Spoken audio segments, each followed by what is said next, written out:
Dans cette vidéo, on va voir comment résoudre une équation avec cosinus, sinus ou tangente. Ça veut dire une équation où notre x est à l'intérieur du cosinus, sinus ou tangente. On va voir comment le sortir. Alors, je vais te montrer donc sur le cercle trigonométrique comment voir ces solutions-là de l'équation. Et puis, je vais te donner une formule que tu vas utiliser pour toutes les équations où tu as cosinus. Alors, je t'ai déjà montré dans une vidéo précédente. D'ailleurs, je te laisse le lien dans le premier commentaire. Comment lire sur le cercle trigonométrique. Donc, on a vu que sur l'axe horizontal, on a le cosinus et sur l'axe vertical, on lit le sinus. Donc, ici, on a cosinus égal à 1 sur 2. Alors, je sais que le cercle trigonométrique, son rayon, c'est 1. 1 sur 2, c'est 0,5. Donc, c'est ici mon 1 sur 2. Ça veut dire l'angle qui me donne 1 sur 2, il se trouve où? C'est ici. Parce que quand je... C'est ça mon angle, d'accord? Si je fais la projection pour lire le cosinus de cet angle-là, x, si je fais la projection, je trouve son cosinus, c'est 1 sur 2. Alors, comment trouver cet angle-là, x donc? Alors, soit dans la calculatrice, il faut aller faire cosinus moins 1 de 1 sur 2. Donc, c'est comme si tu passes le cosinus de l'autre côté. Et sinon, si tu n'as pas droit à la calculatrice, je t'ai aussi montré dans la vidéo précédente comment remplir un tableau de valeurs. Donc, si tu regardes dans le tableau quel angle son cosinus c'est 1 sur 2, tu vas trouver c'est l'angle 60 degrés. Ou sinon, si tu le mets dans la calculatrice cosinus moins 1 de 1 sur 2, en faisant attention à que ce soit écrit degrés dans ta calculatrice, tu vas trouver aussi 60 degrés. Si tu es en train de travailler en radian, dans ta calculatrice, tu dois marquer radian. Et dans ce cas-là, tu vas trouver pi sur 3. Donc, est-ce qu'on a fini? Est-ce qu'on a trouvé notre x? C'est-à-dire, est-ce que la seule solution possible, c'est 60 degrés? Non. D'ailleurs, ça, 60 degrés, si on tourne dans le sens positif. Mais si je vais dans l'autre sens, ça veut dire si je vais dans le sens négatif, regarde avec moi, si je fais cet angle-là, à partir de 0, je fais 60 degrés, mais dans le sens contraire. Ça veut dire moins 60 degrés.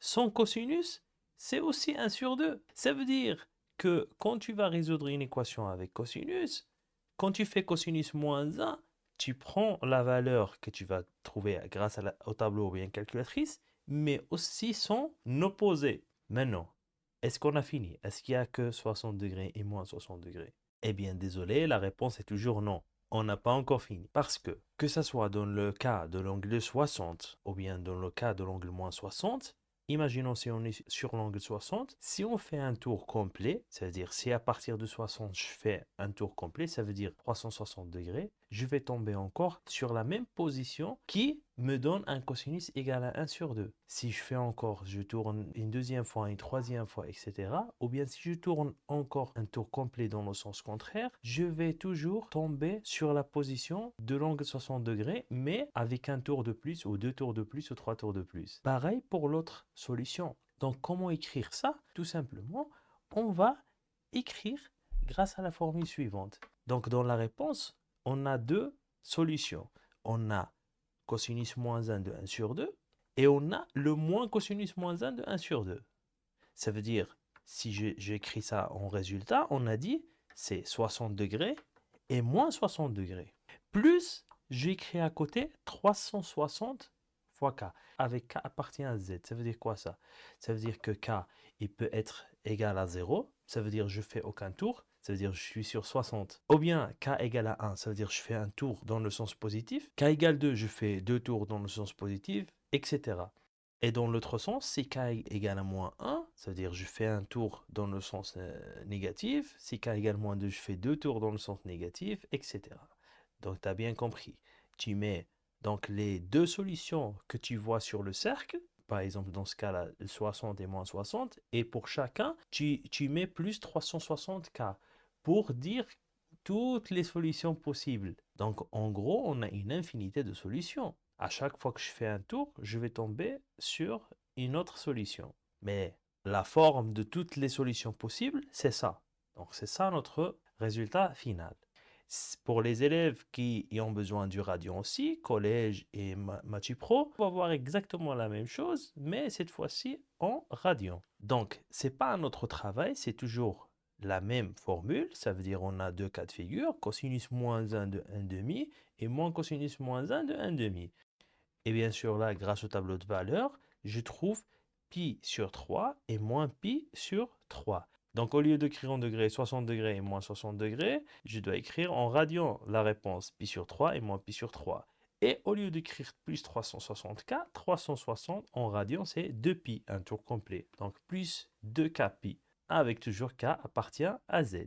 Maintenant, on va voir le cas de sinus. Donc, si on a sinus x égale à quelque chose, pareil, on va regarder sur le cercle trigonométrique. Donc, on a dit sur l'axe horizontal cosinus, l'axe vertical sinus. Donc, ici, je vais chercher la valeur 1/2 sur l'axe de sinus. Donc, 1/2, c'est ici, là. Donc, tu vois avec moi que cet angle-là, c'est lui que si je lis son sinus, il me donne 1/2. Donc, si je fais sinus moins 1 de 1/2, donc dans la calculette, sinus moins 1 de 1/2, si je fais en degrés, ça me donne l'angle 30 degrés. Si je regarde dans le tableau quel angle son sinus c'est 1/2, je vais trouver 30 degrés. Alors, comme tu l'aurais deviné sûrement, comme dans le cas de cosinus, il n'y a pas que le 30 degrés.